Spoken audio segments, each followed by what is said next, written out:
안녕하십니까? 삶의 지혜를 나누는 시간입니다. 우리는 살면서 문득 이런 생각을 하곤 합니다. 왜 어떤 사람의 인생은 순탄하게 풀리고 또 어떤 사람의 인생은 이토록 험난할까? 일이 잘 풀릴 때는 세상을 다 얻은 듯 기쁘다가도 연이어 장애물에 부딪히면 깊은 좌절감에 빠지기도 합니다. 남을 원망해 보기도 하고 혹은 자기 자신을 탓하며 괴로워하기도 하죠. 우리 조상들은 이럴 때면 내가 전생에 무슨 업을 지었길래 라는 말을 하곤 했습니다. 이 말 속에는 우리 삶이 눈에 보이지 않는 거대한 법칙에 의해 움직이고 있다는 깊은 통찰이 담겨 있습니다. 오늘의 이야기는 바로 이 업과 복에 대한 것입니다. 인생은 결국 저마다의 복의 그릇만큼 살아가는 것일지도 모릅니다. 이야기가 마음의 평안을 준다면 곁에 있는 소중한 이들에게 공유하며 복을 짓는 것도 좋겠습니다. 아주 먼 옛날 부처님께서 살아계시던 시절 인도의 어느 왕국에 한 왕이 있었습니다. 어느 날 왕이 궁전에서 편안히 낮잠을 자고 있을 때였습니다. 잠결에 두 신하가 나누는 대화가 어렴풋이 들려왔습니다. 한 신하가 말했습니다. 여보게, 우리가 이렇게 왕의 신임을 받으며 편안하게 잘 먹고 잘 사는 것은 모두 폐하의 은혜 덕분일세. 이 말을 들은 왕은 잠든 척하며 입가에 흐뭇한 미소를 지었습니다. 그래, 역시 내가 신하 하나는 잘 두었구나. 그런데 바로 그때 옆에 있던 다른 신하가 고개를 저으며 말했습니다. 아닐세. 우리가 잘 먹고 잘 사는 것은 왕의 은혜가 아니라 각자 자기가 지은 복 덕분이지. 내가 전생에 좋은 업을 많이 쌓았기에 이번 생에 현명한 왕을 만난 것이고 그 덕에 편안하게 사는 것일 뿐 결국 모든 것은 내 복이라네. 이 말을 들은 왕은 순간 불쾌한 마음이 들었습니다. 부처님께서도 자기 업은 자기가 받는다. 인생은 자기 복대로 살아간다고 하셨지만 막상 신하의 입에서 왕의 은혜가 아니다라는 말을 들으니 괘씸한 생각이 든 것입니다. 잠에서 깬 왕은 아무것도 못 들은 척 자신의 방으로 돌아가 왕비에게 보내는 편지를 썼습니다.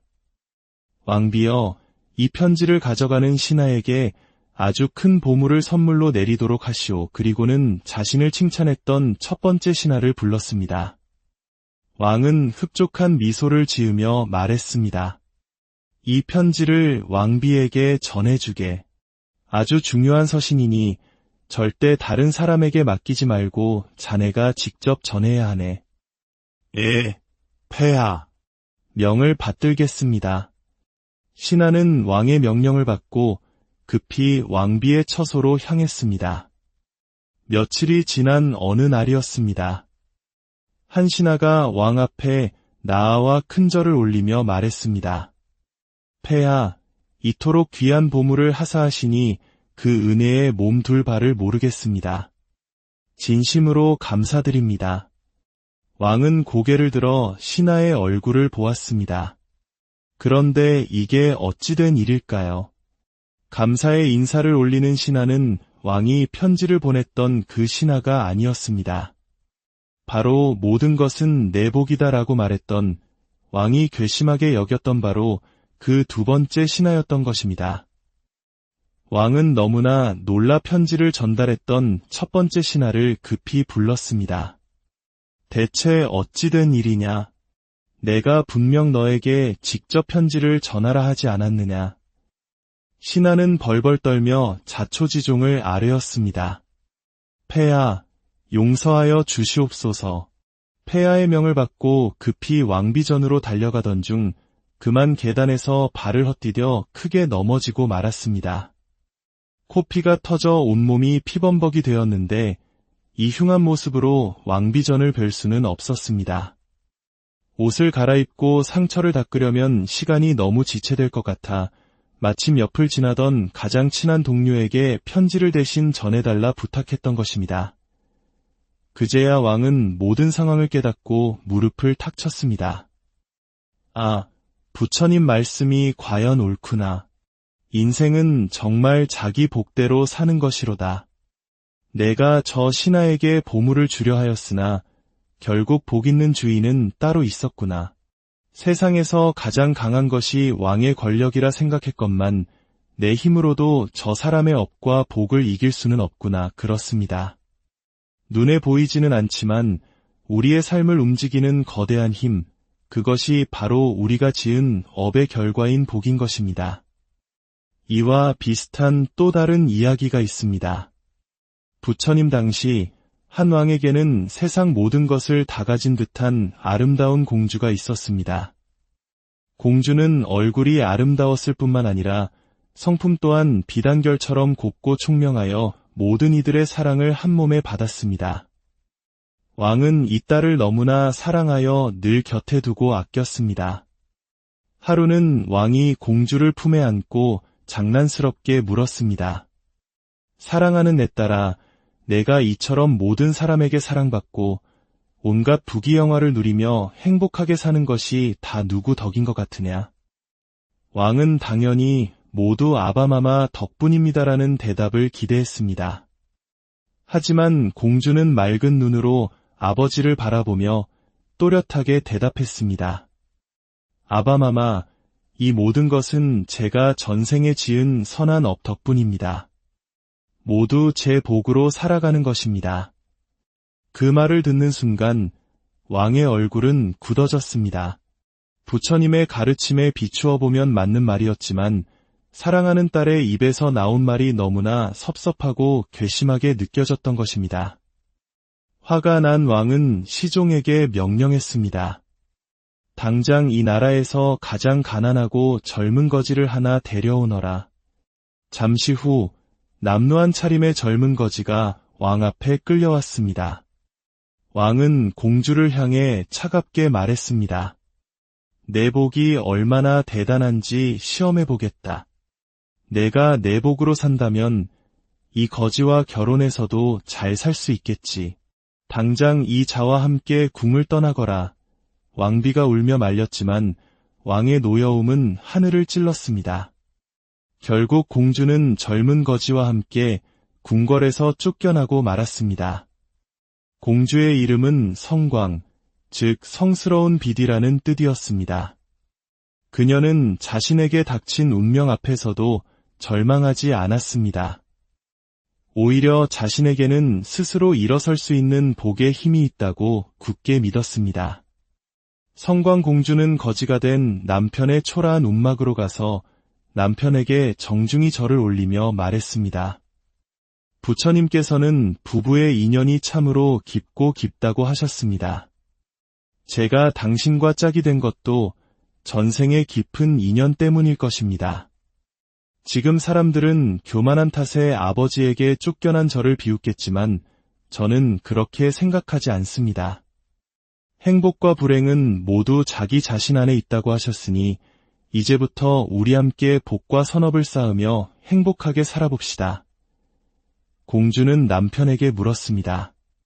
당신의 부모님은 어디에 계십니까? 남편은 슬픈 얼굴로 대답했습니다.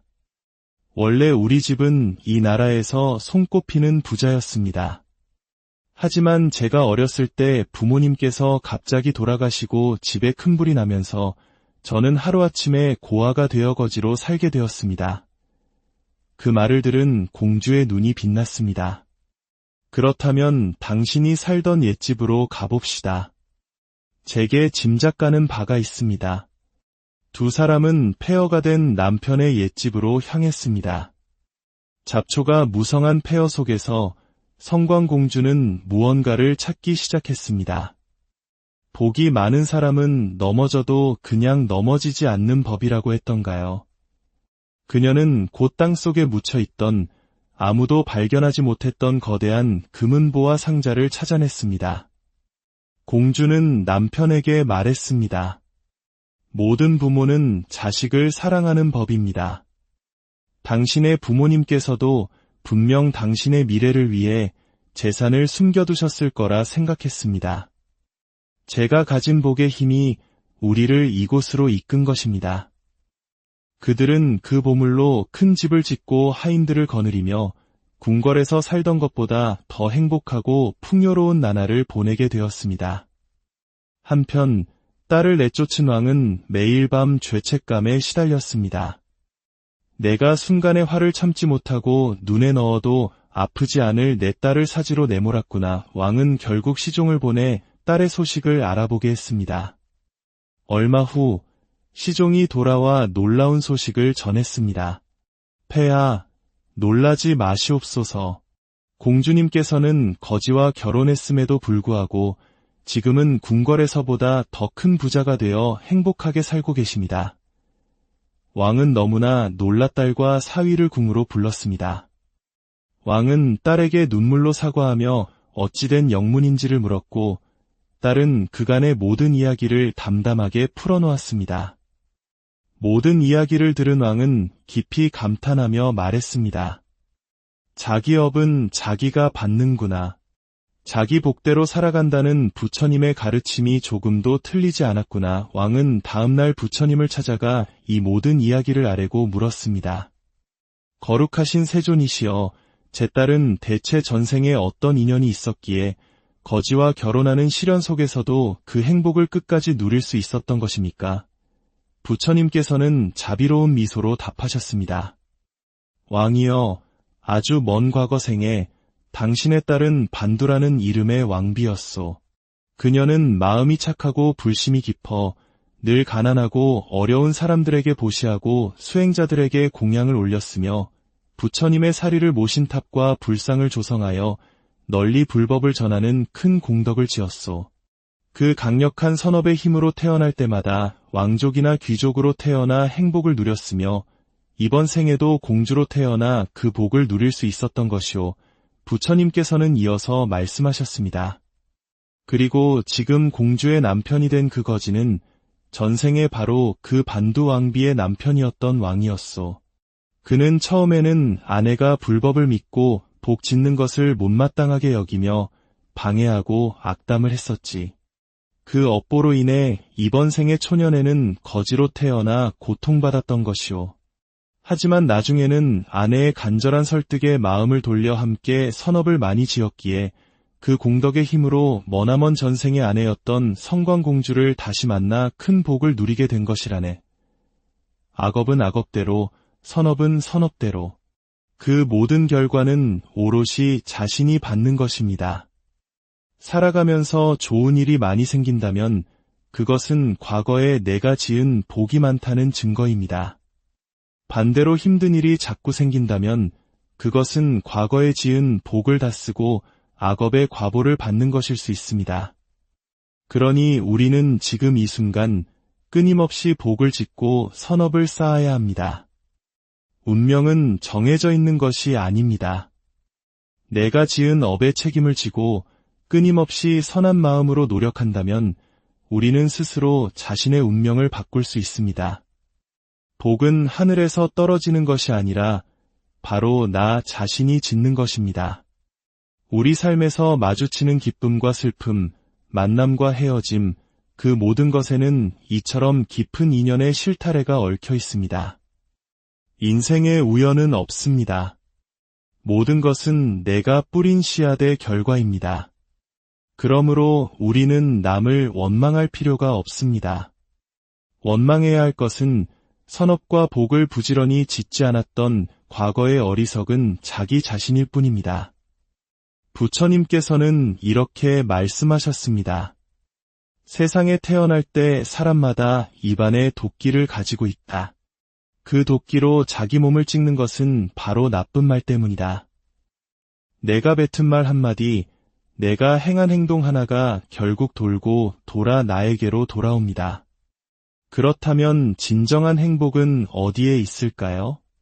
돈, 권력, 명예, 사랑. 이 모든 것은 영원하지 않습니다. 그것들은 마치 한바탕의 꿈과 같습니다. 잠시 달콤할 수는 있지만 언젠가는 깨어나고 흩어지게 마련입니다. 불교에서는 이 모든 헛된 것들에 대한 집착을 내려놓고 변치 않는 영원한 행복, 즉 깨달음을 얻으라고 가르칩니다. 부처님께서 숲속에서 명상하고 계실 때였습니다. 30명의 귀족 청년들이 값비싼 보물을 도둑맞고는 그 범인인 한 여인을 찾기 위해 숲을 헤매고 있었습니다. 그들은 부처님께 다가와 혹시 한 여인을 보지 못했는지 물었습니다. 부처님께서는 미소를 지으시며 그들에게 이렇게 물으셨습니다. 젊은이들이여, 사라진 여인을 찾는 것이 중요한가? 아니면 자기 자신을 찾는 것이 중요한가? 그 한마디에 청년들은 큰 충격을 받고 가슴속 깊은 울림을 느꼈습니다. 그들은 그 자리에서 부처님께 법을 청했고 모든 것은 영원하지 않으며 집착이야말로 고통의 근원이라는 가르침을 듣고 큰 깨달음을 얻어 모두 출가하게 되었다고 합니다. 그렇습니다.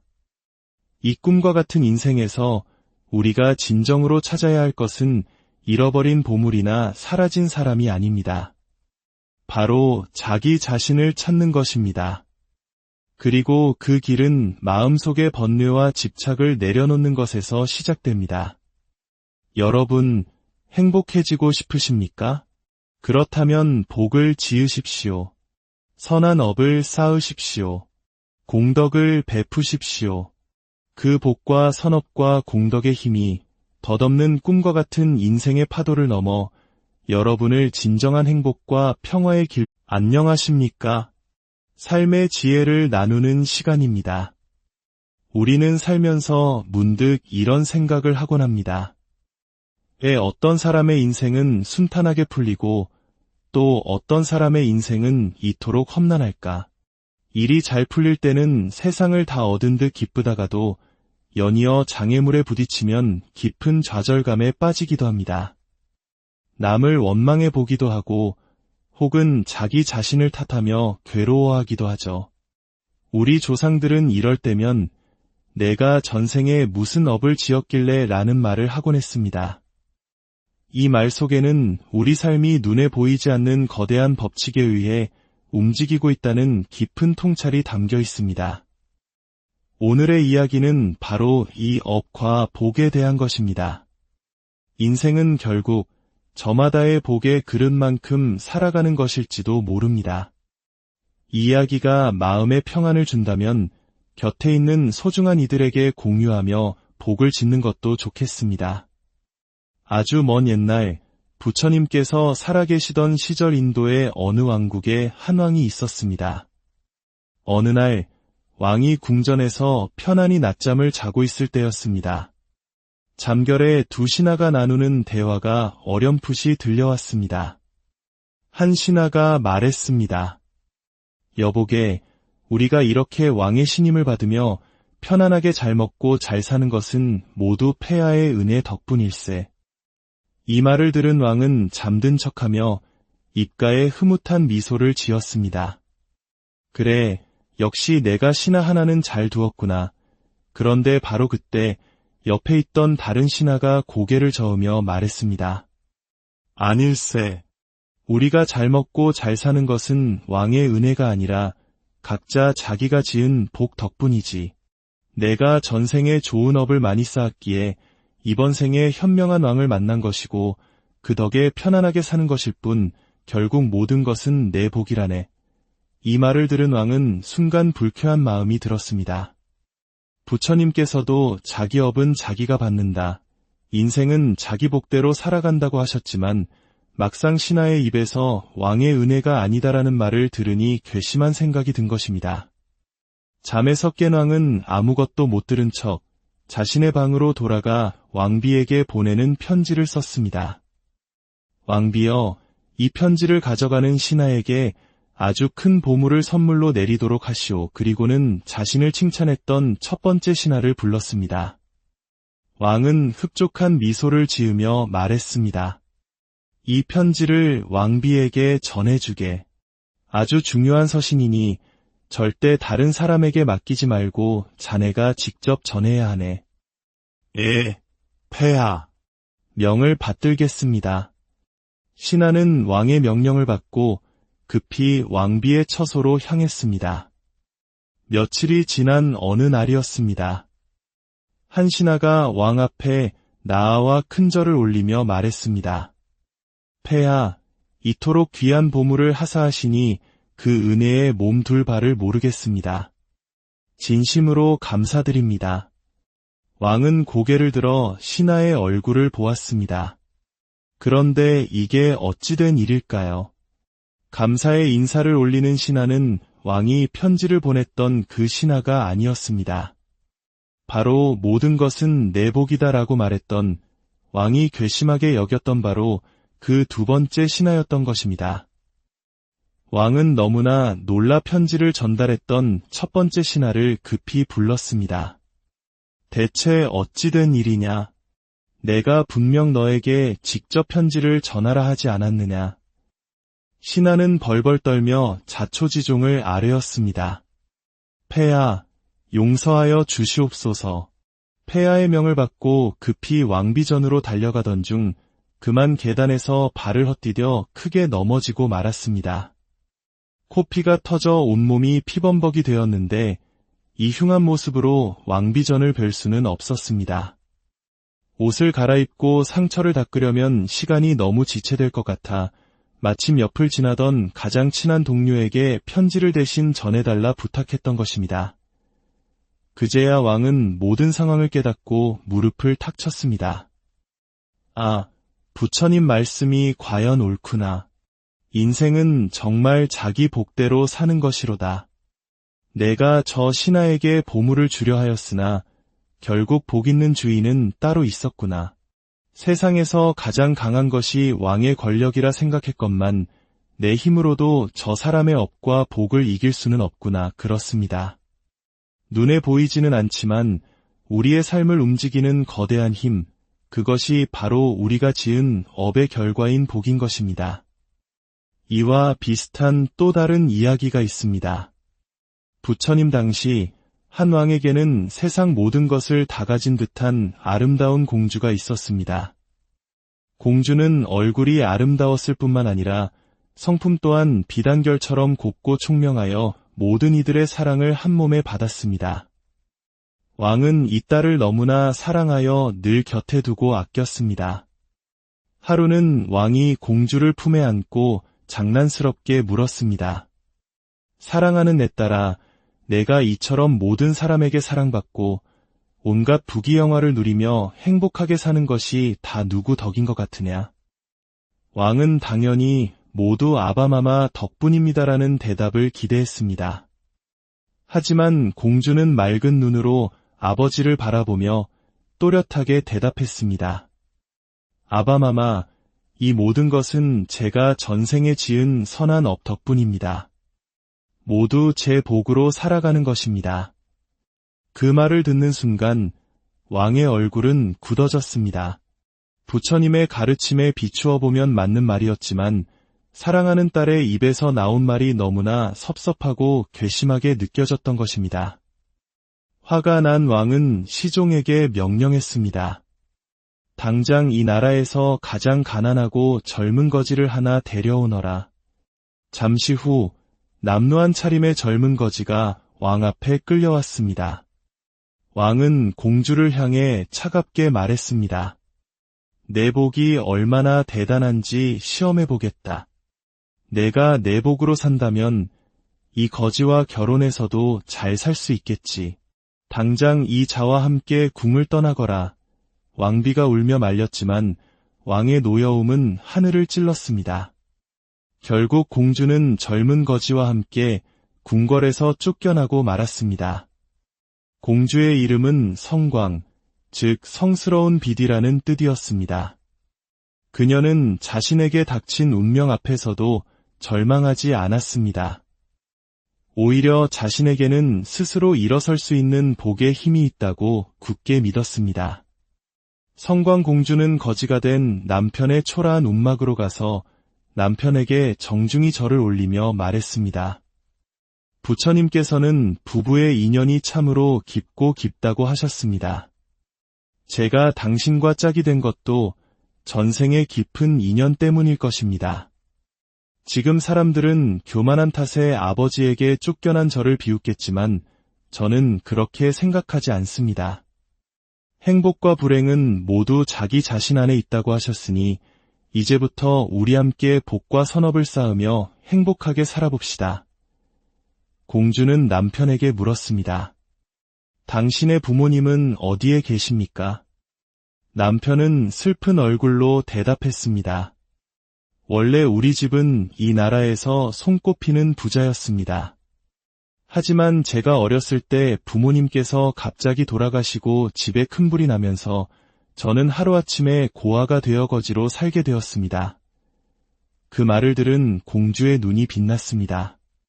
그렇다면 당신이 살던 옛집으로 가봅시다. 제게 짐작가는 바가 있습니다. 두 사람은 폐허가 된 남편의 옛집으로 향했습니다. 잡초가 무성한 폐허 속에서 성광공주는 무언가를 찾기 시작했습니다. 복이 많은 사람은 넘어져도 그냥 넘어지지 않는 법이라고 했던가요?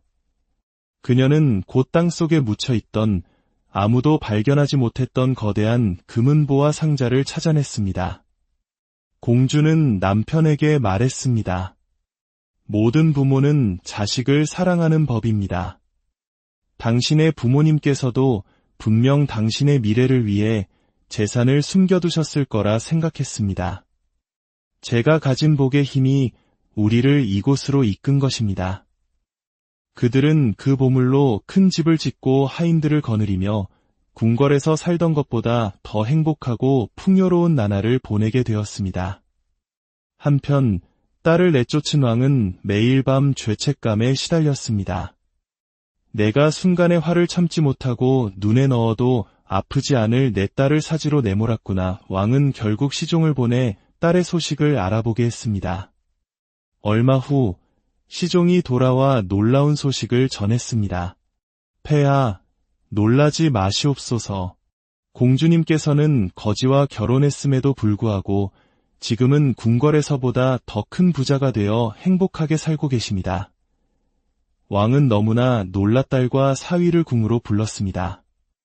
왕은 딸에게 눈물로 사과하며 어찌된 영문인지를 물었고 딸은 그간의 모든 이야기를 담담하게 풀어놓았습니다. 모든 이야기를 들은 왕은 깊이 감탄하며 말했습니다. 자기 업은 자기가 받는구나. 자기 복대로 살아간다는 부처님의 가르침이 조금도 틀리지 않았구나. 왕은 다음날 부처님을 찾아가 이 모든 이야기를 아뢰고 물었습니다. 거룩하신 세존이시여, 제 딸은 대체 전생에 어떤 인연이 있었기에 거지와 결혼하는 시련 속에서도 그 행복을 끝까지 누릴 수 있었던 것입니까? 부처님께서는 자비로운 미소로 답하셨습니다. 왕이여, 아주 먼 과거 생에 당신의 딸은 반두라는 이름의 왕비였소. 그녀는 마음이 착하고 불심이 깊어 늘 가난하고 어려운 사람들에게 보시하고 수행자들에게 공양을 올렸으며 부처님의 사리를 모신 탑과 불상을 조성하여 널리 불법을 전하는 큰 공덕을 지었소. 그 강력한 선업의 힘으로 태어날 때마다 왕족이나 귀족으로 태어나 행복을 누렸으며 이번 생에도 공주로 태어나 그 복을 누릴 수 있었던 것이오. 부처님께서는 이어서 말씀하셨습니다. 그리고 지금 공주의 남편이 된 그 거지는 전생에 바로 그 반두 왕비의 남편이었던 왕이었소. 그는 처음에는 아내가 불법을 믿고 복 짓는 것을 못마땅하게 여기며 방해하고 악담을 했었지. 그 업보로 인해 이번 생의 초년에는 거지로 태어나 고통받았던 것이오. 하지만 나중에는 아내의 간절한 설득에 마음을 돌려 함께 선업을 많이 지었기에 그 공덕의 힘으로 머나먼 전생의 아내였던 성광공주를 다시 만나 큰 복을 누리게 된 것이라네. 악업은 악업대로, 선업은 선업대로. 그 모든 결과는 오롯이 자신이 받는 것입니다. 살아가면서 좋은 일이 많이 생긴다면 그것은 과거에 내가 지은 복이 많다는 증거입니다. 반대로 힘든 일이 자꾸 생긴다면 그것은 과거에 지은 복을 다 쓰고 악업의 과보를 받는 것일 수 있습니다. 그러니 우리는 지금 이 순간 끊임없이 복을 짓고 선업을 쌓아야 합니다. 운명은 정해져 있는 것이 아닙니다. 내가 지은 업의 책임을 지고 끊임없이 선한 마음으로 노력한다면 우리는 스스로 자신의 운명을 바꿀 수 있습니다. 복은 하늘에서 떨어지는 것이 아니라 바로 나 자신이 짓는 것입니다. 우리 삶에서 마주치는 기쁨과 슬픔, 만남과 헤어짐, 그 모든 것에는 이처럼 깊은 인연의 실타래가 얽혀 있습니다. 인생에 우연은 없습니다. 모든 것은 내가 뿌린 씨앗의 결과입니다. 그러므로 우리는 남을 원망할 필요가 없습니다. 원망해야 할 것은 선업과 복을 부지런히 짓지 않았던 과거의 어리석은 자기 자신일 뿐입니다. 부처님께서는 이렇게 말씀하셨습니다. 세상에 태어날 때 사람마다 입안에 도끼를 가지고 있다.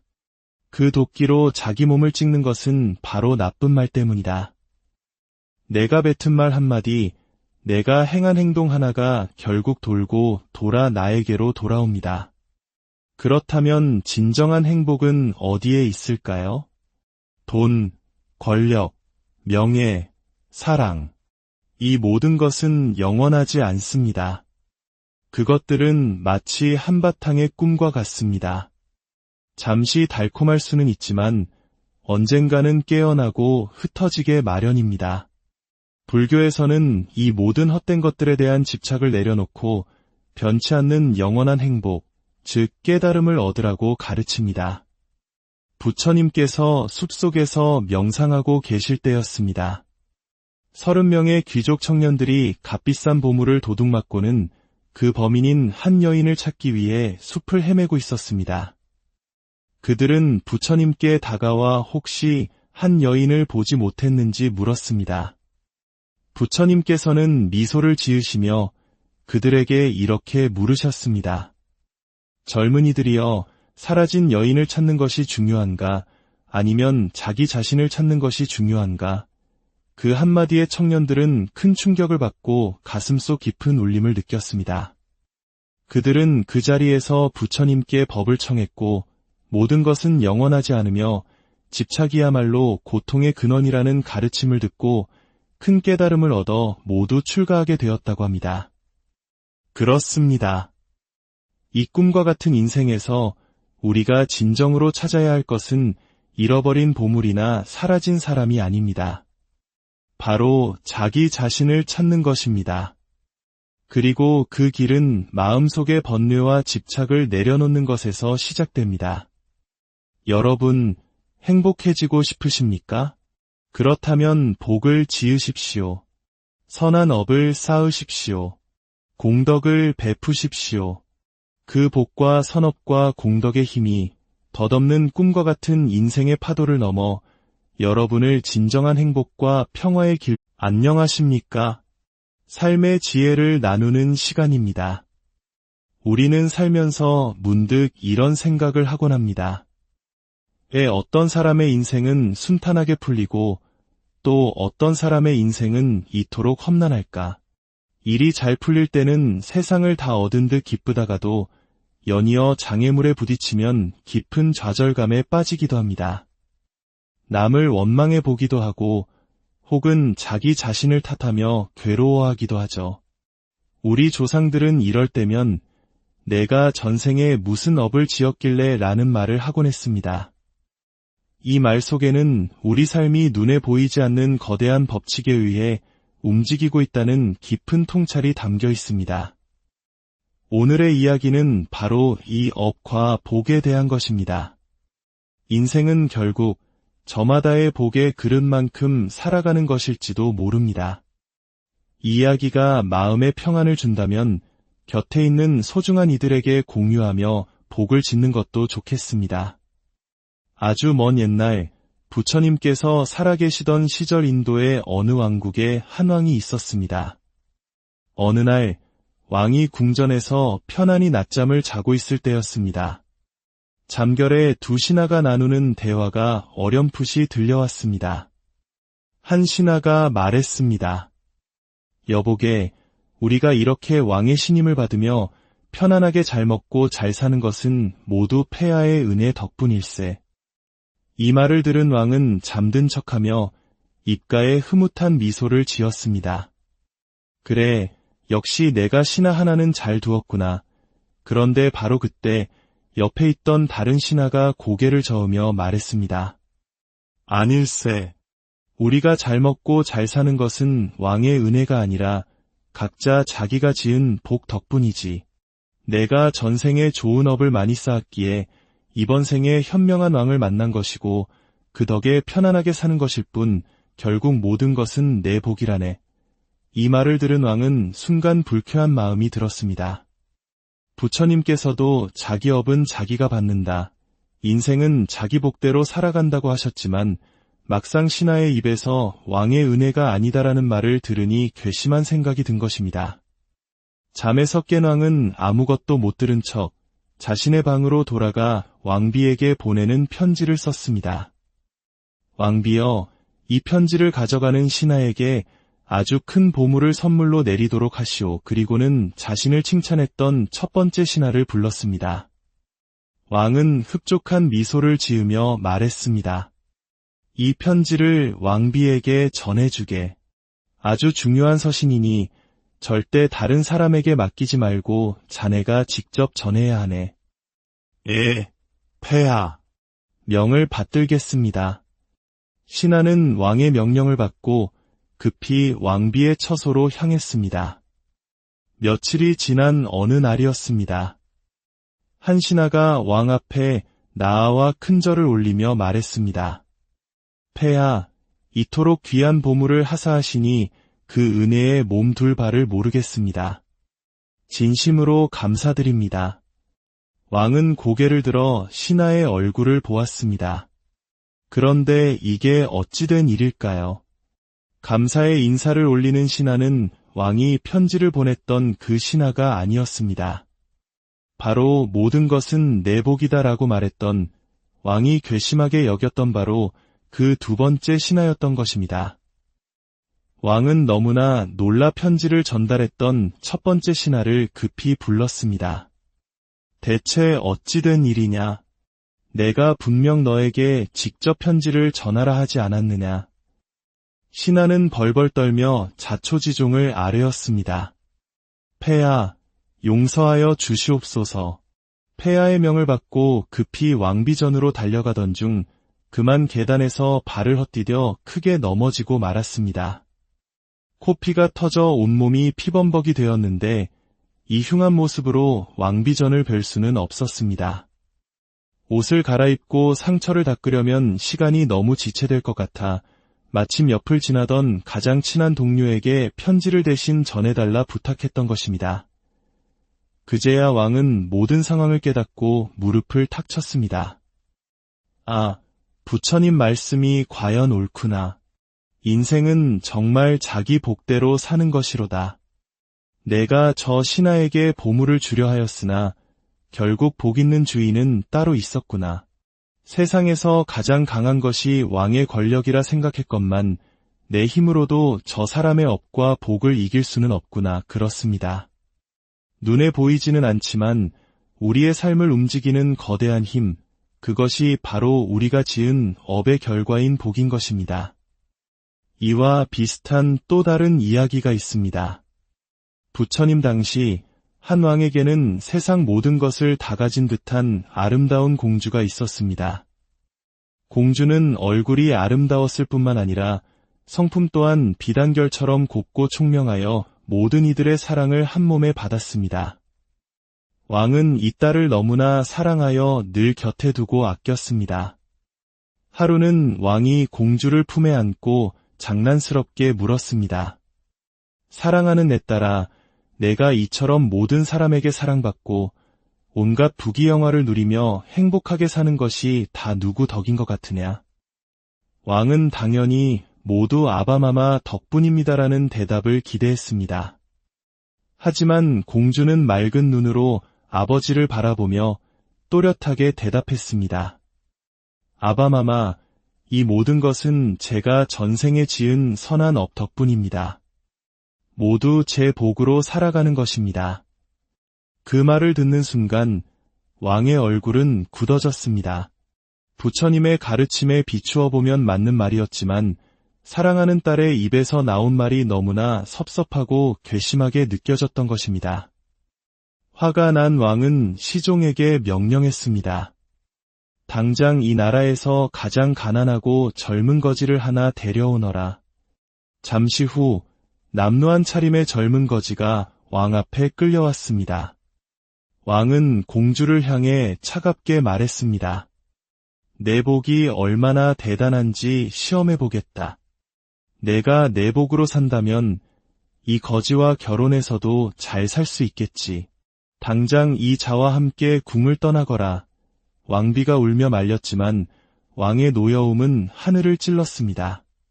결국 공주는 젊은 거지와 함께 궁궐에서 쫓겨나고 말았습니다. 공주의 이름은 성광, 즉 성스러운 빛이라는 뜻이었습니다. 그녀는 자신에게 닥친 운명 앞에서도 절망하지 않았습니다. 오히려 자신에게는 스스로 일어설 수 있는 복의 힘이 있다고 굳게 믿었습니다. 성광공주는 거지가 된 남편의 초라한 움막으로 가서 남편에게 정중히 절을 올리며 말했습니다. 부처님께서는 부부의 인연이 참으로 깊고 깊다고 하셨습니다. 제가 당신과 짝이 된 것도 전생의 깊은 인연 때문일 것입니다. 지금 사람들은 교만한 탓에 아버지에게 쫓겨난 저를 비웃겠지만 저는 그렇게 생각하지 않습니다. 행복과 불행은 모두 자기 자신 안에 있다고 하셨으니 이제부터 우리 함께 복과 선업을 쌓으며 행복하게 살아봅시다. 공주는 남편에게 물었습니다. 당신의 부모님은 어디에 계십니까? 남편은 슬픈 얼굴로 대답했습니다. 원래 우리 집은 이 나라에서 손꼽히는 부자였습니다. 하지만 제가 어렸을 때 부모님께서 갑자기 돌아가시고 집에 큰 불이 나면서 저는 하루아침에 고아가 되어 거지로 살게 되었습니다. 그 말을 들은 공주의 눈이 빛났습니다. 그렇다면 당신이 살던 옛집으로 가봅시다. 제게 짐작가는 바가 있습니다. 두 사람은 폐허가 된 남편의 옛집으로 향했습니다. 잡초가 무성한 폐허 속에서 성광공주는 무언가를 찾기 시작했습니다. 복이 많은 사람은 넘어져도 그냥 넘어지지 않는 법이라고 했던가요? 그녀는 곧 땅속에 묻혀있던 아무도 발견하지 못했던 거대한 금은보화 상자를 찾아냈습니다. 공주는 남편에게 말했습니다. 모든 부모는 자식을 사랑하는 법입니다.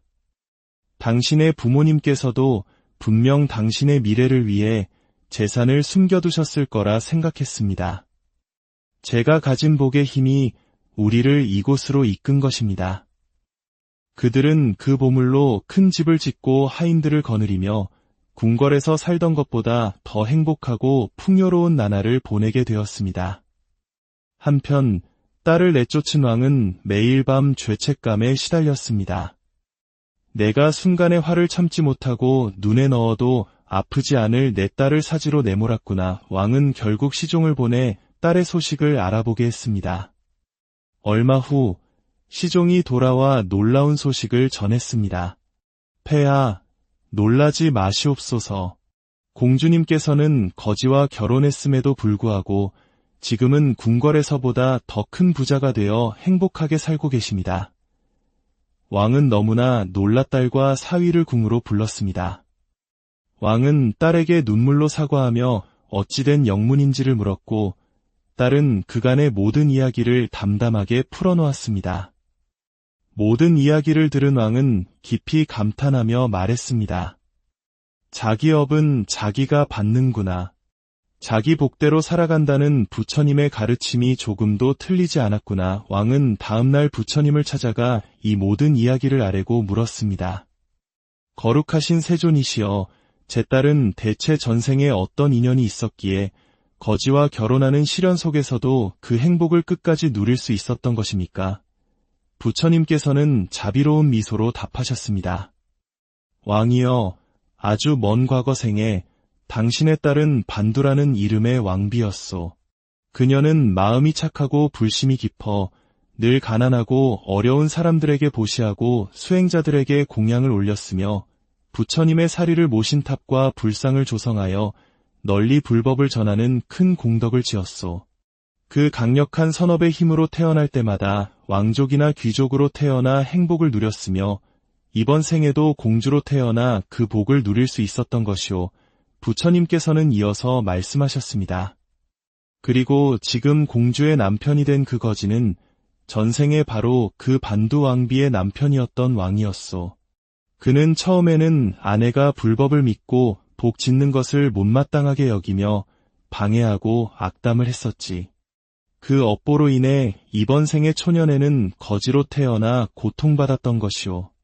하지만 나중에는 아내의 간절한 설득에 마음을 돌려 함께 선업을 많이 지었기에 그 공덕의 힘으로 머나먼 전생의 아내였던 성광공주를 다시 만나 큰 복을 누리게 된 것이라네. 악업은 악업대로, 선업은 선업대로. 그 모든 결과는 오롯이 자신이 받는 것입니다. 살아가면서 좋은 일이 많이 생긴다면 그것은 과거에 내가 지은 복이 많다는 증거입니다. 반대로 힘든 일이 자꾸 생긴다면 그것은 과거에 지은 복을 다 쓰고 악업의 과보를 받는 것일 수 있습니다. 그러니 우리는 지금 이 순간 끊임없이 복을 짓고 선업을 쌓아야 합니다. 운명은 정해져 있는 것이 아닙니다. 내가 지은 업의 책임을 지고 끊임없이 선한 마음으로 노력한다면 우리는 스스로 자신의 운명을 바꿀 수 있습니다. 복은 하늘에서 떨어지는 것이 아니라 바로 나 자신이 짓는 것입니다. 우리 삶에서 마주치는 기쁨과 슬픔, 만남과 헤어짐, 그 모든 것에는 이처럼 깊은 인연의 실타래가 얽혀 있습니다. 인생에 우연은 없습니다. 모든 것은 내가 뿌린 씨앗의 결과입니다.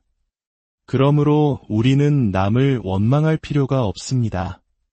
원망해야 할 것은 선업과 복을 부지런히 짓지 않았던 과거의 어리석은 자기 자신일 뿐입니다. 부처님께서는 이렇게 말씀하셨습니다. 세상에 태어날 때 사람마다 입안에 도끼를 가지고 있다. 그 도끼로 자기 몸을 찍는 것은 바로 나쁜 말 때문이다. 내가 뱉은 말 한마디, 내가 행한 행동 하나가 결국 돌고 돌아 나에게로 돌아옵니다. 그렇다면 진정한 행복은 어디에 있을까요? 돈, 권력, 명예, 사랑. 이 모든 것은 영원하지 않습니다. 그것들은 마치 한바탕의 꿈과 같습니다. 잠시 달콤할 수는 있지만 언젠가는 깨어나고 흩어지게 마련입니다. 불교에서는 이 모든 헛된 것들에 대한 집착을 내려놓고 변치 않는 영원한 행복, 즉 깨달음을 얻으라고 가르칩니다. 부처님께서 숲속에서 명상하고 계실 때였습니다. 30명의 귀족 청년들이 값비싼 보물을 도둑맞고는 그 범인인 한 여인을 찾기 위해 숲을 헤매고 있었습니다. 그들은 부처님께 다가와 혹시 한 여인을 보지 못했는지 물었습니다. 부처님께서는 미소를 지으시며 그들에게 이렇게 물으셨습니다. 젊은이들이여, 사라진 여인을 찾는 것이 중요한가? 아니면 자기 자신을 찾는 것이 중요한가? 그 한마디에 청년들은 큰 충격을 받고 가슴속 깊은 울림을 느꼈습니다. 그들은 그 자리에서 부처님께 법을 청했고 모든 것은 영원하지 않으며 집착이야말로 고통의 근원이라는 가르침을 듣고 큰 깨달음을 얻어 모두 출가하게 되었다고 합니다. 그렇습니다. 이 꿈과 같은 인생에서 우리가 진정으로 찾아야 할 것은 잃어버린 보물이나 사라진 사람이 아닙니다. 바로 자기 자신을 찾는 것입니다. 그리고 그 길은 마음속의 번뇌와 집착을 내려놓는 것에서 시작됩니다. 여러분, 행복해지고 싶으십니까? 그렇다면 복을 지으십시오. 선한 업을 쌓으십시오. 공덕을 베푸십시오. 그 복과 선업과 공덕의 힘이 덧없는 꿈과 같은 인생의 파도를 넘어 여러분을 진정한 행복과 평화의 길. 안녕하십니까? 삶의 지혜를 나누는 시간입니다. 우리는 살면서 문득 이런 생각을 하곤 합니다. 왜 어떤 사람의 인생은 순탄하게 풀리고 또 어떤 사람의 인생은 이토록 험난할까? 일이 잘 풀릴 때는 세상을 다 얻은 듯 기쁘다가도 연이어 장애물에 부딪히면 깊은 좌절감에 빠지기도 합니다. 남을 원망해 보기도 하고 혹은 자기 자신을 탓하며 괴로워하기도 하죠. 우리 조상들은 이럴 때면 내가 전생에 무슨 업을 지었길래 라는 말을 하곤 했습니다. 이 말 속에는 우리 삶이 눈에 보이지 않는 거대한 법칙에 의해 움직이고 있다는 깊은 통찰이 담겨 있습니다. 오늘의 이야기는 바로 이 업과 복에 대한 것입니다. 인생은 결국 저마다의 복의 그릇만큼 살아가는 것일지도 모릅니다. 이 이야기가 마음의 평안을 준다면 곁에 있는 소중한 이들에게 공유하며 복을 짓는 것도 좋겠습니다. 아주 먼 옛날 부처님께서 살아계시던 시절 인도의 어느 왕국에 한 왕이 있었습니다. 어느 날 왕이 궁전에서 편안히 낮잠을 자고 있을 때였습니다. 잠결에 두 신하가 나누는 대화가 어렴풋이 들려왔습니다. 한 신하가 말했습니다. 여보게, 우리가 이렇게 왕의 신임을 받으며 편안하게 잘 먹고 잘 사는 것은 모두 폐하의 은혜 덕분일세. 이 말을 들은 왕은 잠든 척하며 입가에 흐뭇한 미소를 지었습니다. 그래, 역시 내가 신하 하나는 잘 두었구나. 그런데 바로 그때 옆에 있던 다른 신하가 고개를 저으며 말했습니다. 아닐세. 우리가 잘 먹고 잘 사는 것은 왕의 은혜가 아니라 각자 자기가 지은 복 덕분이지. 내가 전생에 좋은 업을 많이 쌓았기에 이번 생에 현명한 왕을 만난 것이고 그 덕에 편안하게 사는 것일 뿐 결국 모든 것은 내 복이라네. 이 말을 들은 왕은 순간 불쾌한 마음이 들었습니다. 부처님께서도 자기 업은 자기가 받는다. 인생은 자기 복대로 살아간다고 하셨지만 막상 신하의 입에서 왕의 은혜가 아니다라는 말을 들으니 괘씸한 생각이 든 것입니다. 잠에서 깬 왕은 아무것도 못 들은 척 자신의 방으로 돌아가 왕비에게 보내는 편지를 썼습니다.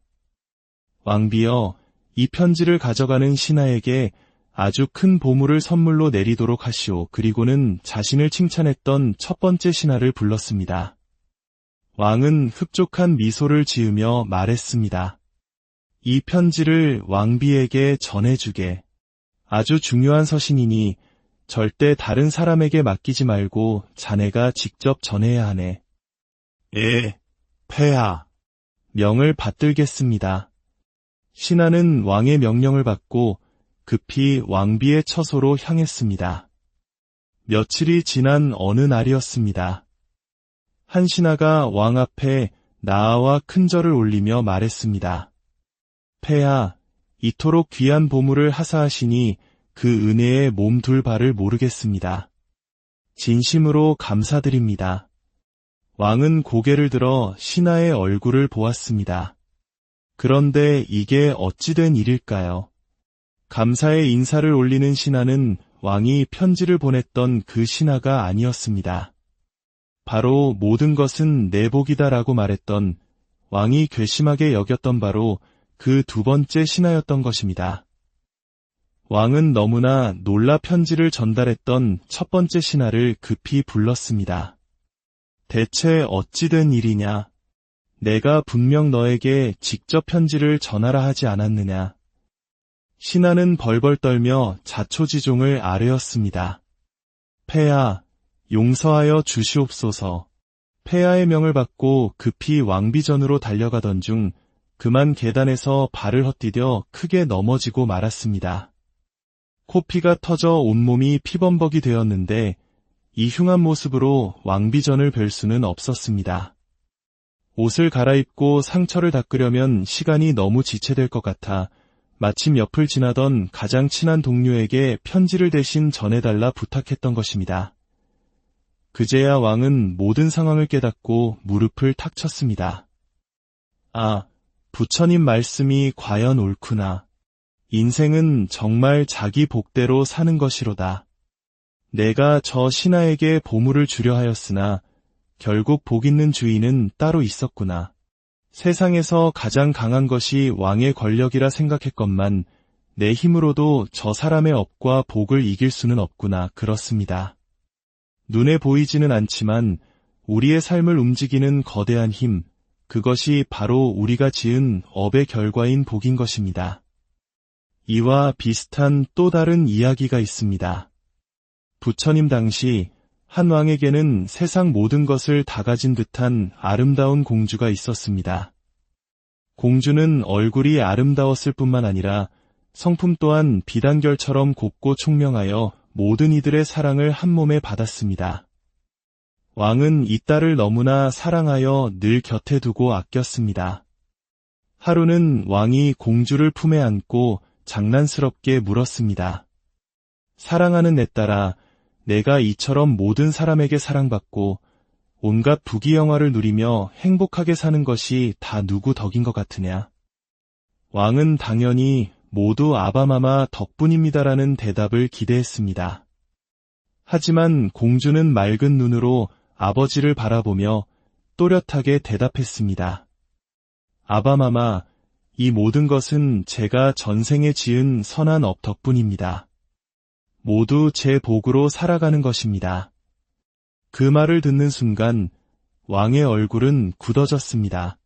부처님의 가르침에 비추어 보면 맞는 말이었지만 사랑하는 딸의 입에서 나온 말이 너무나 섭섭하고 괘씸하게 느껴졌던 것입니다. 화가 난 왕은 시종에게 명령했습니다. 당장 이 나라에서 가장 가난하고 젊은 거지를 하나 데려오너라. 잠시 후 남루한 차림의 젊은 거지가 왕 앞에 끌려왔습니다. 왕은 공주를 향해 차갑게 말했습니다. 내 복이 얼마나 대단한지 시험해보겠다. 내가 내 복으로 산다면 이 거지와 결혼해서도 잘 살 수 있겠지. 당장 이 자와 함께 궁을 떠나거라. 왕비가 울며 말렸지만 왕의 노여움은 하늘을 찔렀습니다. 결국 공주는 젊은 거지와 함께 궁궐에서 쫓겨나고 말았습니다. 공주의 이름은 성광, 즉 성스러운 빛이라는 뜻이었습니다. 그녀는 자신에게 닥친 운명 앞에서도 절망하지 않았습니다. 오히려 자신에게는 스스로 일어설 수 있는 복의 힘이 있다고 굳게 믿었습니다. 성광공주는 거지가 된 남편의 초라한 움막으로 가서 남편에게 정중히 절을 올리며 말했습니다. 부처님께서는 부부의 인연이 참으로 깊고 깊다고 하셨습니다. 제가 당신과 짝이 된 것도 전생의 깊은 인연 때문일 것입니다. 지금 사람들은 교만한 탓에 아버지에게 쫓겨난 저를 비웃겠지만 저는 그렇게 생각하지 않습니다. 행복과 불행은 모두 자기 자신 안에 있다고 하셨으니 이제부터 우리 함께 복과 선업을 쌓으며 행복하게 살아봅시다. 공주는 남편에게 물었습니다. 당신의 부모님은 어디에 계십니까? 남편은 슬픈 얼굴로 대답했습니다. 원래 우리 집은 이 나라에서 손꼽히는 부자였습니다. 하지만 제가 어렸을 때 부모님께서 갑자기 돌아가시고 집에 큰 불이 나면서 저는 하루아침에 고아가 되어 거지로 살게 되었습니다. 그 말을 들은 공주의 눈이 빛났습니다. 그렇다면 당신이 살던 옛집으로 가봅시다. 제게 짐작가는 바가 있습니다. 두 사람은 폐허가 된 남편의 옛집으로 향했습니다. 잡초가 무성한 폐허 속에서 성광공주는 무언가를 찾기 시작했습니다. 복이 많은 사람은 넘어져도 그냥 넘어지지 않는 법이라고 했던가요?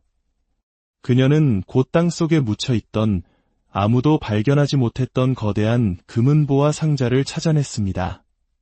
공주는 남편에게 말했습니다. 모든 부모는 자식을 사랑하는 법입니다.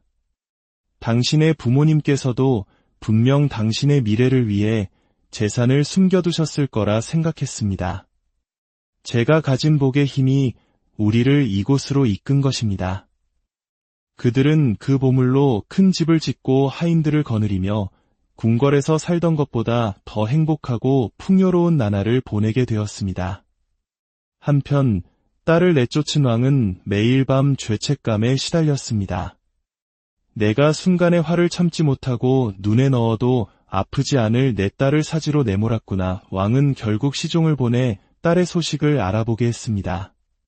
얼마 후 시종이 돌아와 놀라운 소식을 전했습니다. 폐하, 놀라지 마시옵소서. 공주님께서는